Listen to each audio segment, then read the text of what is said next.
جی وعلیکم السلام ورحمۃ اللہ وبرکاتہ۔ سوال کیا گیا ہے کہ غائبانہ نماز جنازہ پڑھنا، اس کا شرعی حکم کیا ہے؟ غائبانہ نماز جنازہ نبی کریم صلی اللہ علیہ وسلم سے پڑھنا ثابت ہے، جیسا کہ صحیح بخاری میں 1245 نمبر پر حدیث ہے۔ ابو ہریرہ رضی اللہ عنہ بیان کرتے ہیں کہ نبی کریم صلی اللہ علیہ وسلم نے جس دن نجاشی فوت ہوا تھا اس دن اس کی موت کی اطلاع دی، تو پھر آپ جنازگاہ میں گئے اور صحابہ اکرام کی صفیں بنائیں اور آپ نے 4 تکبیروں کے ساتھ اس کا جنازہ پڑھایا۔ تو ایک تو یہ غائبانہ نماز جنازہ کی دلیل ہے، کیونکہ نجاشی حبشہ میں فوت ہوا تھا اور اس کا جنازہ نبی کریم صلی اللہ علیہ وسلم نے مدینہ کے اندر پڑھایا تھا۔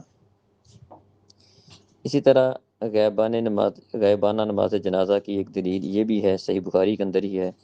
1344 نمبر پر، کہ نبی کریم صلی اللہ علیہ وسلم ایک دن نکلے اور آپ نے احد والوں پر نماز پڑھی، جیسے میت پر آپ نماز پڑھتے تھے، پھر آپ منبر کی طرف مڑے۔ تو یہ صحیح بخاری کے اندر 1344 نمبر حدیث ہے۔ تو اس حدیث پر بھی غور کرنے سے سمجھ جاتی ہے کہ یہ جنازہ بھی آپ کا غائبانہ تھا، کیونکہ اس حدیث کے الفاظ یہ ہیں کہ آپ جنازہ پڑھانے سے فارغ ہونے کے بعد منبر کی طرف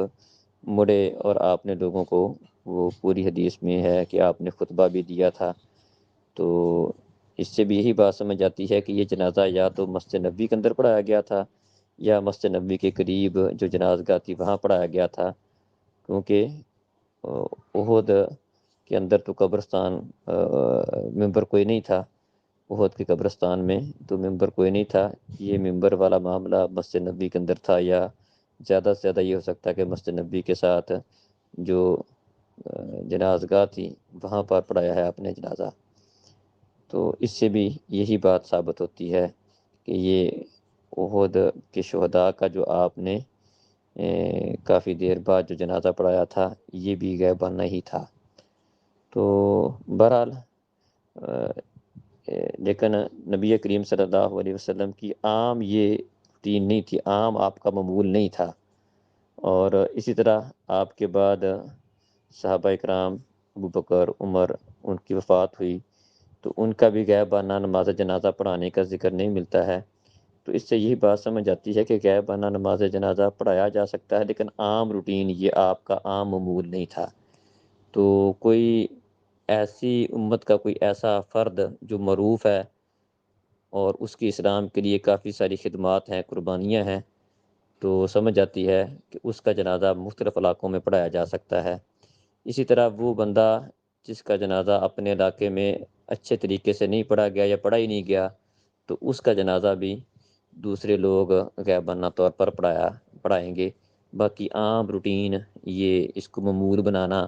کہ جو بھی فوت ہو گیا ہے اور اس کا جنازہ بھی روٹین کے ساتھ ہوا ہے اور اس کو غائبانہ جنازہ ہر جگہ پر پڑھایا جائے، اس کی ضرورت واللہ عالم سمجھ جاتی نہیں ہے۔ کسی بندے کا عام روٹین کے ساتھ صحیح اور اہتمام کے ساتھ جنازہ اس کا پڑھا دیا گیا ہے، تو مزید اس کا غائبانہ جنازہ پڑھنے کی ضرورت نہیں ہے۔ تو وہ شخص جس کا جنازہ صحیح طور پر پڑھایا نہیں گیا، تو یا بعض اوقات ایسا ہوتا ہے کہ بندے کا کوئی قریبی ہے اور اس کے جنازے میں بندے کا شامل ہونے کا بڑا اس کو ہوتا ہے کہ میں اس میں شامل ہو جاؤں، لیکن کسی مجبوری کی وجہ سے اس میں شامل نہیں ہو سکتا ہے، تو ایسی صورت میں بھی انشاءاللہ اگر اس کا جنازہ بعد میں لوگ اپنے طور پر پڑھ لیں کہ وہ شامل نہیں ہو سکے تھے، اس لیے پھر وہ بعد میں پڑھ لیتے ہیں، جیسا کہ نبی کریم صلی اللہ علیہ وسلم نے اپنے اس صحابی کا جنازہ پڑھا تھا جس کو رات کے وقت دفن کر دیا گیا تھا اور آپ کو نہیں بتایا گیا تھا،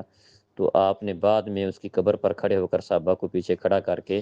قبر پر بھی اس کا جنازہ پڑھایا تھا۔ تو جس کا جنازہ صحیح طور پر اہتمام کر کے نہ پڑھایا گیا ہو، یا کوئی معروف دینی شخصیت ہو،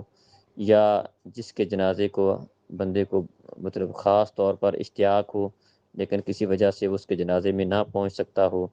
تو ایسی صورتوں میں انشاءاللہ جنازہ غائبانہ پڑھا جا سکتا ہے۔ واللہ اعلم۔ السلام علیکم۔